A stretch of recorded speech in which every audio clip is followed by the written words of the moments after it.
Jupyter Notebooks are installed automatically with ArcGIS Pro. To find them, we will search for Jupyter Notebooks. You'll see it pops up as an app, and we'll go ahead and click on it. And your command window opens. Sometimes it just takes a second. Sometimes I'll hit enter a couple times or click in here to fire up the notebooks. And then it'll launch automatically. From here we can create a new folder. We can rename it.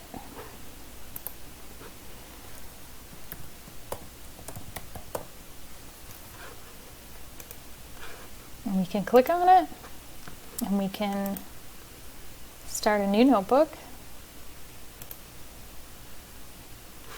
Voila, you did it.